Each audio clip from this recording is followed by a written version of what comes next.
এখন all India secular ফ্রন্টের শ্রী মোহাম্মদ নওশাদ সিদ্দিকীকে তার বক্তব্য রাখার জন্য অনুরোধ করছি।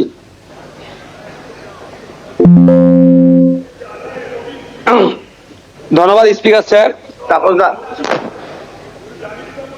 আপনাকে অল ইন্ডিয়া সেকুলার ফ্রন্ট পার্টির পক্ষ থেকে স্বাগত জানাচ্ছি স্পিকার নির্বাচিত হওয়ার জন্য।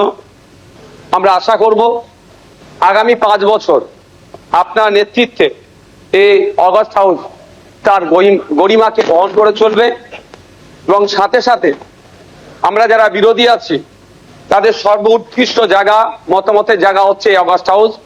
আমরা আমাদের মতামত নির্দ্বিধায় নির্বিঘ্নে এখানে রাখতে পারবো এবং যারা শাসক দলে আছে আমাদের মতামতের ভিত্তিতে গঠনমূলক অবশ্যই যেগুলো হবে সেগুলোকে গ্রহণ করবেন।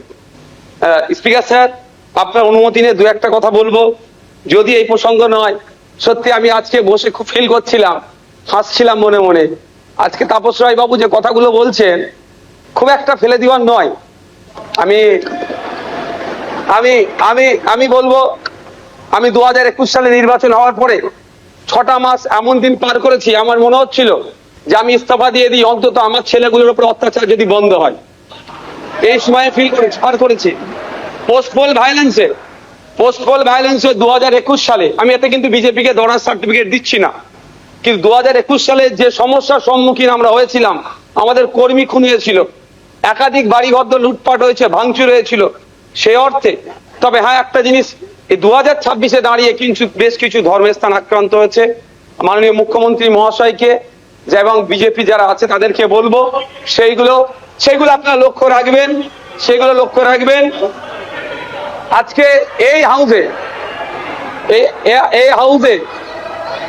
হাউসে যে কথা চালাচালি হচ্ছে, আমি বসে বসে ফিল করছিলাম সময় গিয়েছে আমাদের বক্তব্য, বিরোধীদের বক্তব্য শাসকের পছন্দ হয়নি, চিৎকার করে বন্ধ করে দেওয়া হয়েছে। এই হাউসেও কিন্তু 21 থেকে 26 আমরা দেখেছি। আমরা আশা করব ওই দিনটা আসবে না। আমরা বিরোধী যারা আছি গঠনমূলক প্রস্তাব রাখবো, শাসক দল যারা আছেন তারা গ্রহণ করবেন। মাননীয় মুখ্যমন্ত্রী মহাশয় একটা কথা বললেন, খুবই ভালো লাগলো। আমরা যারা একাধিকবার বিভিন্ন দপ্তরে লেটার করেছি, ন্যূনতম রেকগনাইজ আমাদের লেটারকে করা হয়নি, ইনক্লুডিং চিফ মিনিস্টারের কাছে। আজকে যে কথা বলেছেন এটাকে আমি স্বাগত জানাচ্ছি, যে উনি অন্তত কথা বলেছেন যে মিনিস্টাররাও রিকগনাইজ করবে, অর্থাৎ প্রাপ্তি স্বীকার করবে। আর একটা কথা উনি বলেছেন অল্প হলেও কাজ করব। আমরা বিরোধী, আমরা পজিটিভ কথা বলবো, রাজ্যের স্বার্থে বলবো, রাজ্যের জনগণের স্বার্থে বলবো। অহেতুক বিরোধিতা করার জন্য বিরোধিতা আমরা করব না। সুতরাং মুখ্যমন্ত্রী মহাশয়কে বলবো, অল্প নয়, আমরা যেগুলো আর্গুমেন্ট করব, আমরা যে ডিমান্ডগুলো রাখবো, ব্যক্তি স্বার্থের জন্য নয়, মানুষের স্বার্থে, নির্বাচিত হয়ে এসেছি তাদের স্বার্থে, সেগুলো আপনি পুরোপুরি যদি আমাদের জন্য, বাংলার মানুষের জন্য করেন, আমরা আপনার কাছে অবশ্যই কৃতজ্ঞ থাকবো। আবারও মুখ্যমন্ত্রী মহাশয়কে ধন্যবাদ জানাবো। দীর্ঘদিনের স্বপ্ন এটা আমাদের সকলেরই, যে আমাদেরকে নির্বাচিত করে এই হাউসের মধ্যে পাঠাচ্ছে। মাসের শেষে আমরা 1,21,000 টাকা নিয়ে বাড়ি যাচ্ছি। আমরা সেই জনগণের জন্য কি রোল প্লে করছি, কি বক্তব্য দিচ্ছে হাউসের মধ্যে? না, হাউসের মধ্যে এসে শুধু সময় কাটিয়ে চলে যাচ্ছি। যে আপনি লাইভ স্ট্রিমিং এর যে কথা বলেছেন, এটাও আমি আপনাকে কৃতজ্ঞতা জানাচ্ছি, স্বাগত জানাচ্ছি। এটা হওয়াটা খুবই দরকার ছিল। বাংলার মানুষ অন্তত আগামী নির্বাচনগুলোতে তাদের জনপ্রতিনিধি হিসাবে কাদেরকে চুজ করবে, কেমন মানুষকে পাঠানো দরকার, তারা যেখানে বাংলার আইন তৈরি হচ্ছে আগামী 5 বছর বাংলার শিক্ষা, স্বাস্থ্য, কর্মসংস্থান থেকে শুরু করে কৃষকের রুজি রুটির প্রশ্নে, প্যারা টিচার থেকে শুরু করে বিভিন্ন ক্ষেত্রে সমকাজের সমবেতন নিয়ে, এক কথায় আগামী 5 বছর বাংলা কিভাবে চলবে, বাংলার মানুষের স্বার্থে কি আইন তৈরি হচ্ছে, আইন পজিটিভ, একটু ছোট করুন।